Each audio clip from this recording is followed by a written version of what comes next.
It's been 10 years since a devastating EF-4 tornado struck the town of Vilonia, Arkansas.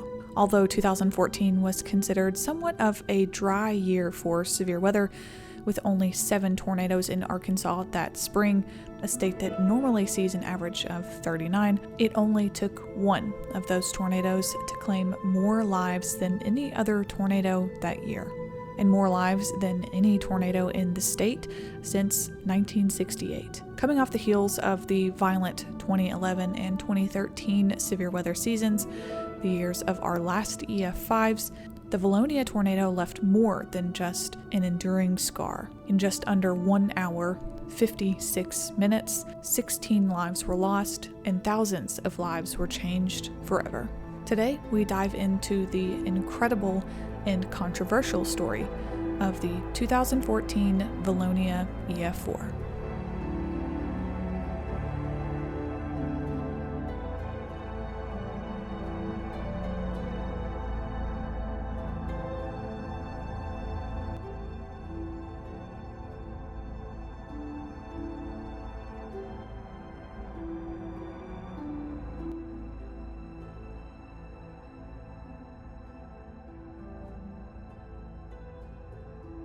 Arkansas is a state that is no stranger to tornadoes. Averaging 37 tornadoes every year, Arkansas and the greater Arklatex region are what many would consider to be somewhat of a miniature tornado alley. Even with major tornado events in the Great Plains that still dominate the world's most violent weather, Arkansas's close proximity to major tornado outbreaks means that even if they don't see the main part of the outbreak, they often see the remnant intense storms from these events as they progress eastward. On top of that, the states of Arkansas, Tennessee, and Kentucky statistically see the highest average of nocturnal tornadoes, making injury and fatality almost twice as likely when compared to other states. Nevertheless, the people of Arkansas know how to handle themselves when it comes to these tornado events. And unfortunately, much of that knowledge and preparation really comes from experience. Faulkner County and Vilonia particularly have been hit by at least 5 tornadoes tracking through its city limits since the year 1950 when tornado records began. And it was only 3 years prior to the event that we're discussing today that Arkansas and Vilonia itself would be struck by what many have come to know to be the predecessor outbreak to the April 27, 2011 super outbreak. Vilonia itself was struck by an EF-2 tornado on April 25th, a twister that would take 4 lives on the west side of town. And while this EF-2 twister did leave a unique scar on Vilonia, this tragic history would coincidentally and unknowingly play a vital role in the survival of citizens in another twister just 3 years later. And it's with this context that we now move to April 2014.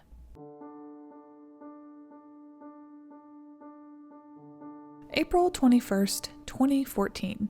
It's 6 days before the Vilonia EF-4 tornado, and the SPC is already noting the risk for severe weather, writing, quote, "Several potentially significant convective events are possible during the day's 4 to 8 time period. This uptick in concern for severe weather was thanks to a vigorous mid-level shortwave trough forecast to develop on the lee side of the Rockies in the coming days, with a low-pressure center expected to drift into the Central Plains. Along with this, an associated trailing cold front was anticipated to move eastward across eastern Kansas and Oklahoma, with a dry line reaching into the Kansas-Oklahoma border by the late afternoon hours.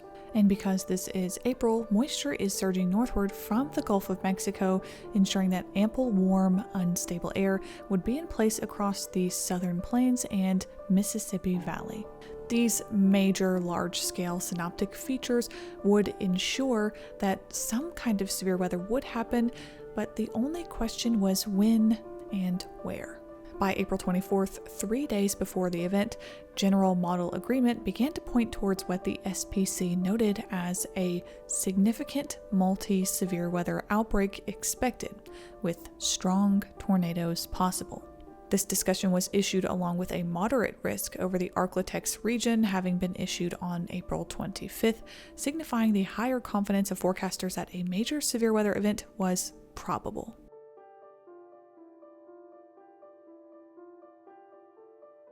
Sunday, April 27th, 2014. With the increasing confidence of a severe weather outbreak, the SPC issues a Day 1 high risk for central and southern Arkansas, of which included the capital city of Little Rock. This outlook came with a 30% hatched risk for tornadoes, where, quote, a few strong and long-track tornadoes would be possible through the night.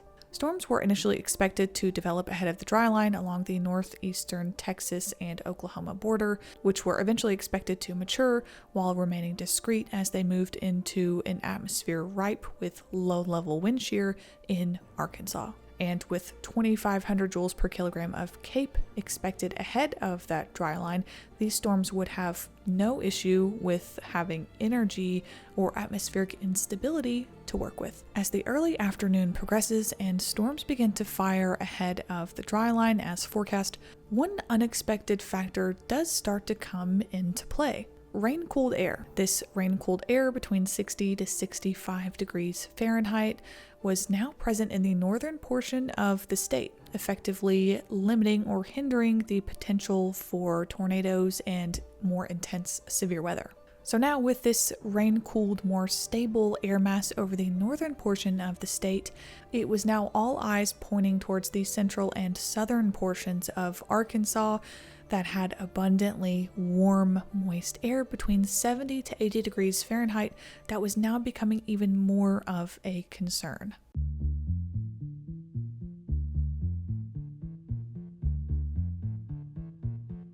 It's 5 p.m. on Sunday, April 27th, 2014. Discrete storms have been forming off the dry line and moving now towards the southwestern corner of Arkansas.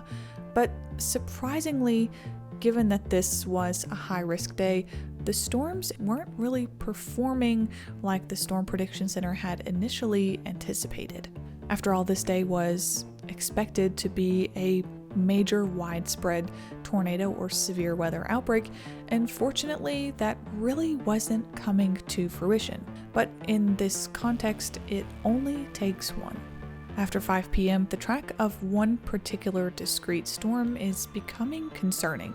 If it continues into this environment, it was headed right towards Pulaski County, which is where the capital and more populous areas of Arkansas resided. Within 30 minutes, as this discrete supercell begins to track through Arkansas, it becomes clear that the trajectory would put the storm just to the north of the populous areas of the state's capital. And of course, while it was a good thing that this storm didn't track towards the major city, it meant that this storm, now quickly beginning to rotate, is barreling towards these smaller communities just to the north and west of Little Rock. And as fate would have it, this parent supercell would go on to produce 5 tornadoes, one of which would strike the very same city that was hit not even 3 years prior. The storm is quickly tracking through Saline County in central Arkansas. As the storm rotates, entering Pulaski County, storm chasers report a funnel cloud in the area, and by 6:56 p.m. on April 27th, the Vilonia, Arkansas tornado touches down. We've been watching a number of storms over the last hour forming over north central Arkansas. They have not shown a lot of rotation. However, this one did spin up. We are not sure whether it is reaching the ground, but as Barry mentioned just a moment ago, you have to take your tornado precautions very seriously. Is that a debris ball showing up on radar, guys? That that might there be. is something there. It's a possibility. You don't see this is starting to rotate a little bit more. Yeah, it's just north of Ferndale. Whenever you see high reflectivity, where it looks like it could be hail or something, where the hook is, what that could be is debris getting pulled. Within minutes in the community of Ferndale, the tornado strikes, leaving 7 homes completely destroyed, with 24 more receiving major damage, in addition to another 10 not even in the direct path of this storm being affected with minor damage. By 7:14 p.m., with the reports of damage already funneling into the National Weather Service, the local weather office issues a tornado emergency, a warning that is only issued for the most dire of tornado situations at 7:15 p.m. for the communities of Maumelle and Morgan, Arkansas. Yeah, this is going to go right over the Pinnacle Mountain area, right over towards Maumelle, the Morgan-Maumelle area. There's Plantation. There's a plantation, so it's a community, it's a subdivision right along the river there on the north side of the, I can't remember, it's plantation something there. You all need to be in your safe place. You just got a few seconds. There's a tornado emergency that has just been issued by the National Weather Service. So this is a confirmed tornado that we are tracking right now. This is taking a very similar track up towards the bean fields, and then there's Vilonia. You're not under a tornado warning right now, but this is taking a very similar track to that 2011 tornado, which was just almost 3 years ago exactly. The tornado is crossing over the Arkansas River. This is the border between Pulaski County and the county it's about to enter, which is Faulkner County, Arkansas. It's here that it's noted by multiple eyewitness reports as having taken on a wedge shape. Very impressively, it would be as the twister moves over the river and lands on shore that it would cause some of its most horrifying and violent residential damage in its entire life. From the moment this storm begins impacting the shoreline, it's shredding through beautiful waterside homes as if they're nothing but weeds. This subdivision, known as the River Plantation, would be the subject of later intense scrutiny on rating, considering the sheer violence that it took to destroy these very beautiful, well-built homes. By 7:33 p.m., the twister is now crossing over Interstate 40, overturning trucks and tossing cars as if they're nothing. The tornado is approaching its first town center, the small town of Mayflower, Arkansas. Among the destroyed businesses in Mayflower included a home improvement store, a vehicle repair shop, a construction company, a millwork company, and a vehicle dealership, in addition to one of the town's churches. Shortly after, at 7:49 p.m., the tornado is reported to be 5 miles southwest, moving towards its next and more populated target of Vilonia, Arkansas. By the way, we're getting more pictures in of some damage from the Mayflower area, and it's devastating. This is a large tornado, folks. We are told that on Highway 365, a person is trapped in a house in a closet. So please stay away from the area. That's another thing. A lot of people want to go see this damage. Stay away, please, because rescue workers are probably going to they're going to go door to door. As the storm approached, over 400 people sat in a safe room at the Vilonia High School waiting for the approaching storm. As we mentioned, Vilonia, Arkansas had previously been hit 3 years prior by an EF-4 tornado in 2011. By now, in the year 2014, Vilonia, Arkansas had a population of just over 4,000. Many of those in Vilonia are now sheltering from this horrifying storm that's barreling towards them in utter darkness. And all that's left to do at this point is wait. The storm is right on Vilonia. It's coming right at you again. I know that's the last thing folks in Vilonia ever want to hear, or anybody does, but this is headed exactly in an area very similar to the last one that went through there, and it's anywhere in that vicinity. You've got to get into the lowest floor of your house, the most interior part of your house, and if you have a storm shelter, get below ground if you can.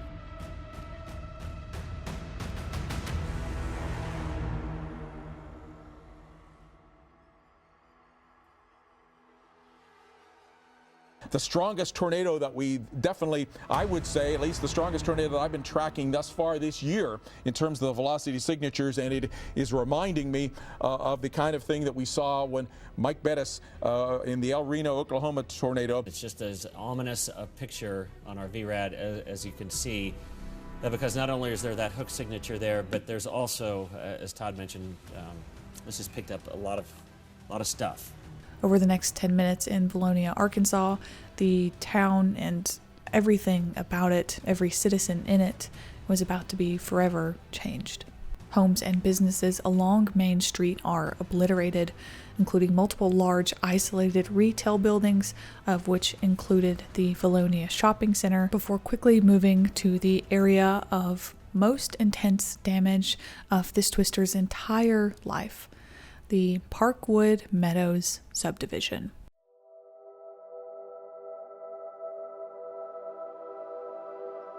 As the twister moves through the Parkwood Meadows subdivision, it's almost indescribable when you look at the subdivision itself.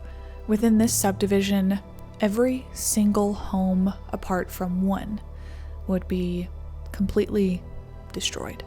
And by all means, this neighborhood would be the subject of the most intense scrutiny and tornado rating debate that probably has almost ever existed. According to the American Red Cross, in Faulkner County alone, this tornado destroyed over 260 homes, 121 mobile homes, caused major damage to another 77 houses and 29 mobile homes, and caused minor damage to an additional 96 houses and 14 mobile homes. The new Frank Mitchell Intermediate School that had been under its final stage of construction was completely destroyed. It had initially been set to open in the fall of that very year, all of that work of which was destroyed in a matter of seconds. There you see Vilonia. It has come from where that yellow triangle is up across Vilonia. It has gone right across the community of Vilonia, and it's continuing to head off toward the north and east. That's the tornado debris ball signature. The high returns because there's debris in the air. It continues. In fact, now probably has even tossed some of the debris out ahead, because in the correlations coefficient here, the debris signature, some of the debris that has been already picked up is now dropping out ahead of the tornado off to its north and east. At this point, we continue to have that debris signature that is showing up, and the debris signature is about that wide, the blue hole there, and the velocities continue to show that. The core of the strongest debris is in the middle here, so there is some wider debris that I believe is not totally tornado. It's been cast out. The tornado. In the final stretch after the violence that occurred in Faulkner County, the twister moves 4 miles southeast of the town of Naylor as it now enters White County, Arkansas. While it was fortunate that many of the areas here saw less damage, most of the damage occurring from wooded areas, the tornado would tragically take one more life with it. A 55-year-old woman in a mobile home on El Paso Road, and it was at this exact time that the final tornado emergency is issued for this particular storm. And finally, at 8:02 p.m., minutes later, after having tracked 41 miles over 56 minutes, the Vilonia tornado has finally dissipated.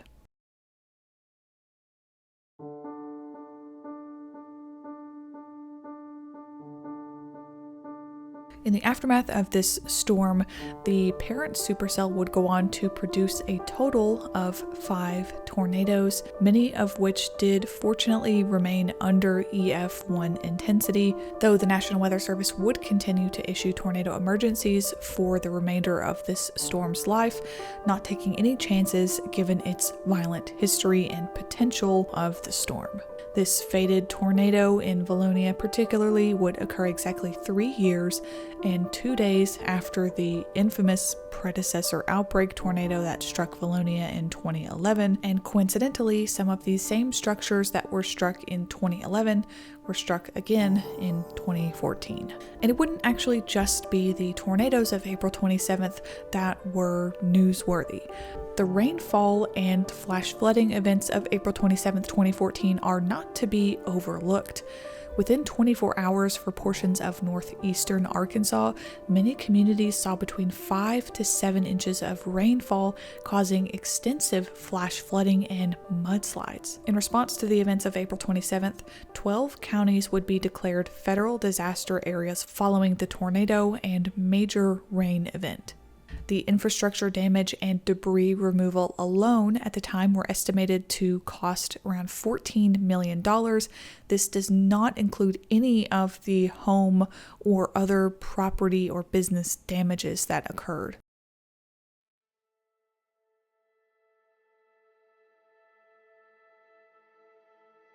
With this event, considering that so many lives were lost in such a tragic way, we have to talk about the fatalities.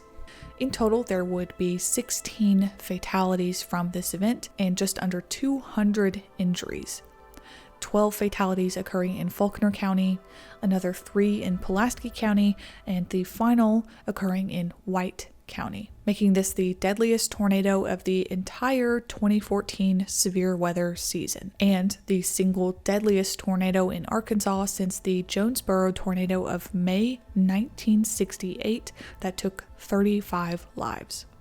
Within Faulkner County, around the town of Mayflower, there was one story about a family with a basement on Lake Conway, where they shared their space with many of the local residents. When the house took a direct hit from the tornado, they all managed to survive. The story of survival wouldn't be the same for everyone, however. There's one story of one Air Force airman in Vilonia who shielded his daughter from the tornado as it passed over. While he did manage to protect his daughter and her life, he would lose his own in the process and be one of the victims of the Vilonia tornado. He wouldn't be the only young man to lose his life, as one college student saw the storm outside and knew that the situation wasn't good. In his time of crisis, his last thought was to send a text to his mother. One woman in the area frantically tried to reach her friend following the storm's immediate aftermath. When she wasn't able to contact her friend, she sent her husband out to find out what happened. While her friend survived with extensive injuries, her 2 boys did not. Man, these always choke me up. Some residents did manage to survive amidst all odds. One resident got a call from his father just before the storm hit and was told that a tornado was coming. The man took his sons to an interior room that they had, but thought this might not be enough protection from the violence of this kind of storm. They all decided to run to their truck and head to the community safe room instead, which turned out to be a wise decision. When they returned, the house was completely gone, including the interior room that they had once sheltered in.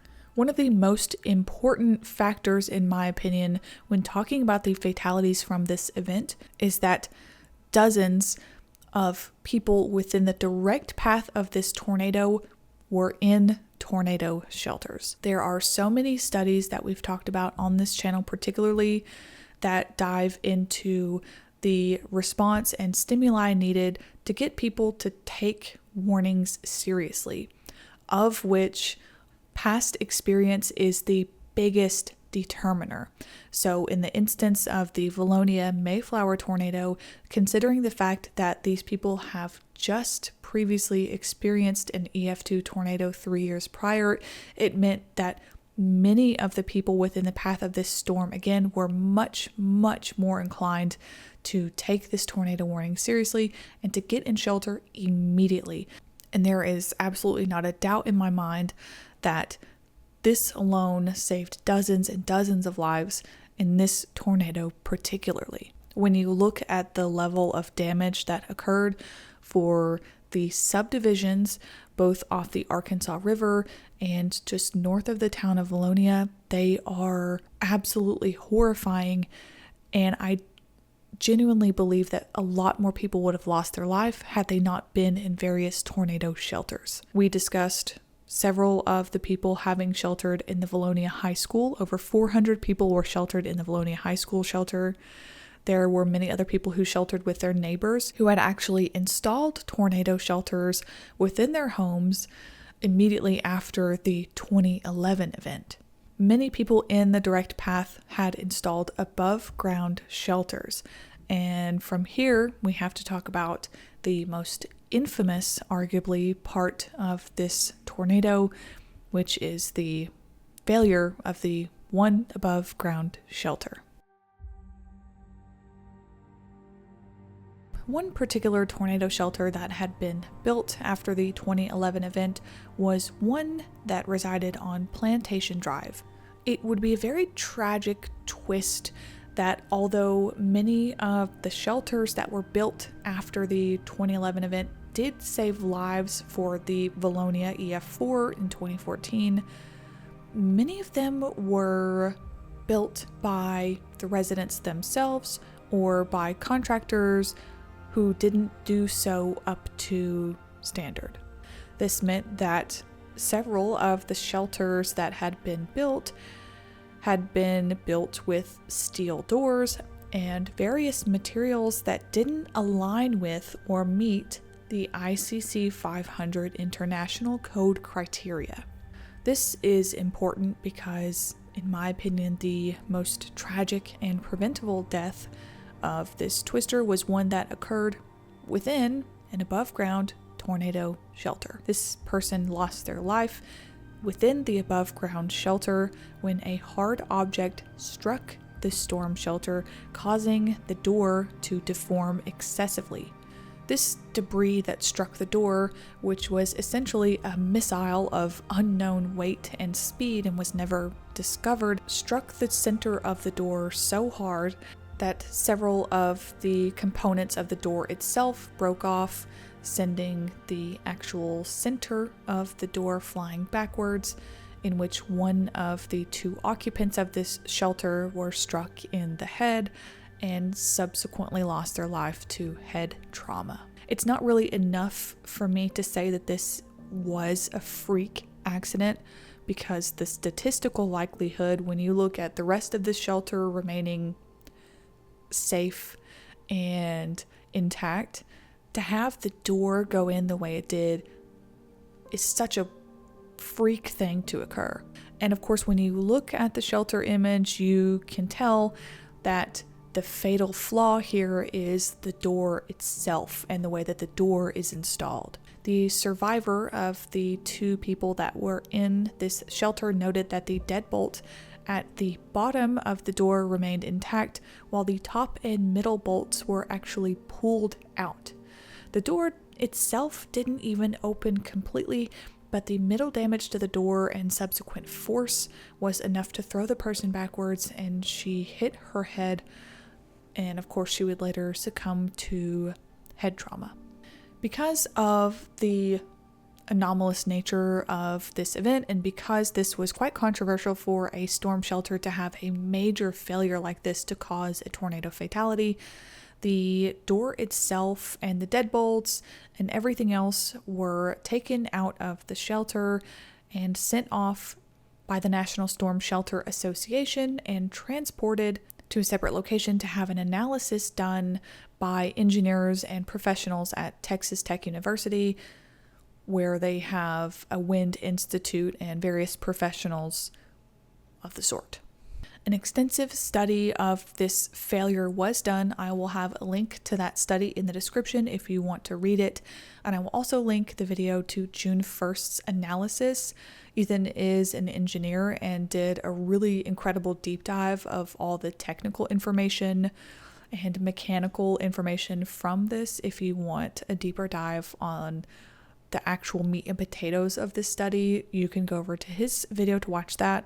But here I will say that the conclusion of this study was that the door wasn't necessarily impacted by some astronomically fast or large object like you might expect, but rather it was simply the failure of the company to use and install a proper door, a proper frame, and proper associated hardware that was needed for tornado safe rooms, and ultimately this oversight led to the loss of a human life. It really highlights the gruesome nature of what failure can look like when you don't have a proper tornado shelter. Not just a tornado shelter, but a proper tornado shelter. This is the kind of damage that you see when you're talking about EF-4, where you've pretty much got piles of everything all over the place. How rare, I mean, I'm not saying this is going to be an EF-5, but how rare are EF-5 tornadoes in Arkansas? Let's talk now about the controversial rating. Of course, within the days after this tornado, everyone knew that it would be an extensive rating process from the local Weather Bureau office and additional engineers and other teams that have to come in to physically walk the path of the storm, to document everything, to then have a panel go and review all of this documentation to the final rating. It is quite the extensive process with the more violent tornadoes that are seen. I totally understand that at times the rating discussion can be exhausting, but truly the Vilonia, Arkansas tornado is, in my opinion, the peak of tornado rating controversy. And I don't really say that lightly. The most intense area of damage and one that would come under the most scrutiny would be the areas of Vilonia, particularly on Main Street and the Parkwood Meadows neighborhood just north of Main Street. As the team took a closer look at the homes from the Parkwood Meadows subdivision, while they were beautifully and well-built homes, the survey ultimately found that parts of the construction of the homes were of poor quality. Cut nails were found around the perimeters of the concrete slabs where bottom wall plates had been attached. The connections had little lateral or rotational strength, and as soon as the wall failure occurred, according to these documents, the cut nails were pulled out of homes and they were essentially more easily swept away because they didn't have that proper foundational anchoring that is critical for the EF-5 rating. In the end, the team comes up with a preliminary and final EF-4 rating for the Mayflower, Vilonia, Arkansas tornado. This was estimated to be winds between 166 to 200 miles per hour. And I know I keep saying the word controversial, but this event was so controversial, in fact, that if you go to the weather.gov site that's dedicated to the page on this event, there is a link that is dedicated to the dissection of their decision to not give the storm an EF-5 rating. And it's titled, I'm not kidding, quote, "No EF-5 this time," end quote. This also includes links to articles on how tornadoes are rated and how surveys are conducted. So I think that in and of itself should tell you everything you need to know about how combative this community can really be as early as 2014.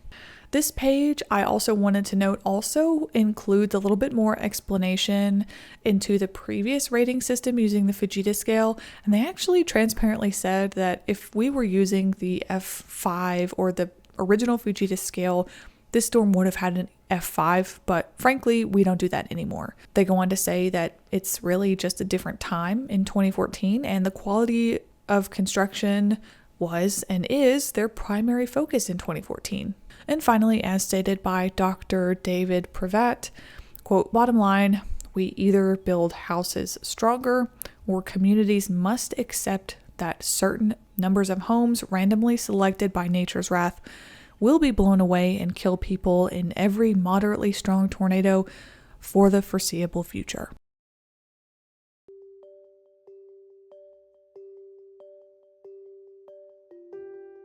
Okay, moving towards the recovery efforts. In 2014, then Mayor James Firestone held a press conference at the Parkwood Meadows subdivision on the north side of Vilonia.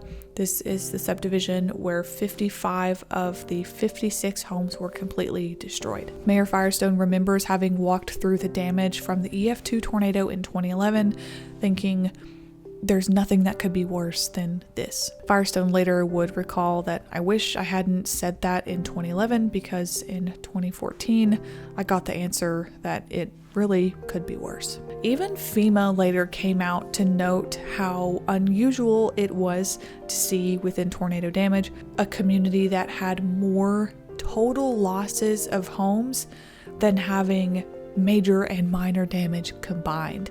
We've already discussed the fact that there were hundreds of homes that were completely destroyed, many of which received major damage, many of which received minor damage, which at times can even displace families as well. So not only do you already have upwards of thousands of people who are displaced within the area, you have 200 people who are injured, and you have 16 fatalities within relatively smaller communities.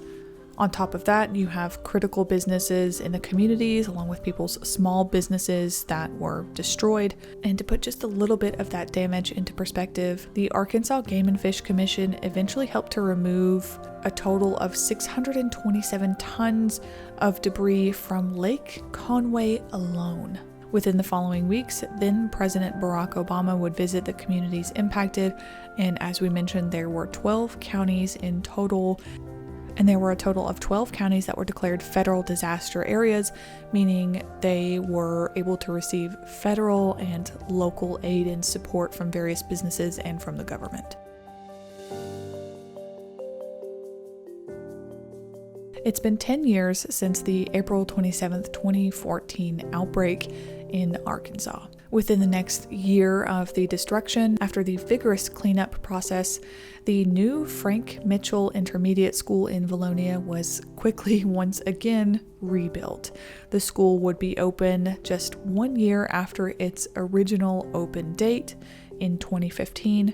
The mother of the boys who tragically lost their lives in the storm gave a scholarship to one of the seniors to honor them at the intermediate school.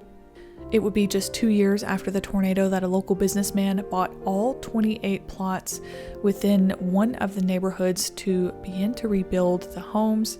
This man, named Ben Wagner, owned a construction company and chose to pay for the rebuilding out of his very own pocket.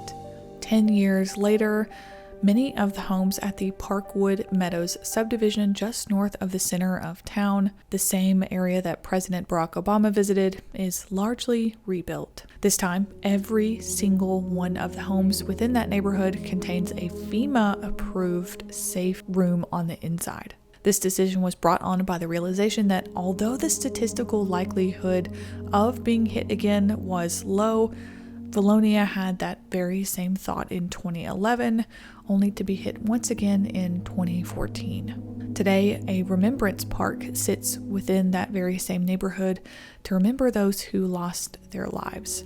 This one lot will always remain empty. This lot will always remain empty and was given to the city by the family of Daniel Wasson II, the 31-year-old father, an airman who gave his life protecting his daughter during the storm.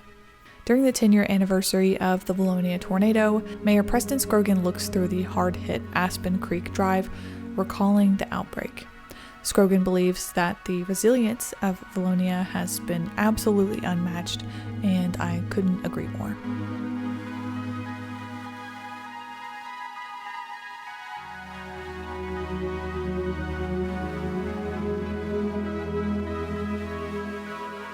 Whew. Okay, that is all I have for you all today. This one was requested by several different people, so for those of you who reminded me of this event, thank you so much. I am working very hard behind the scenes for the Twisters special collection launch. Hopefully it'll be out by the time that you guys get this video, and I'm so very excited about it. I've been wearing my Twisters pin and the earrings as well. I'm so very excited. So check out twostorms.co. That should be live by now, and you can wear that merch to the Twisters premiere. Let me know in the comments below if you guys are going to see Twisters in the movie theater, where you're going to see it, if you're going to see it with friends, or what you're going to be doing for the premiere. What else? Thank you so much again for 50K. I really appreciate all of you, and I love this little community we've made so much.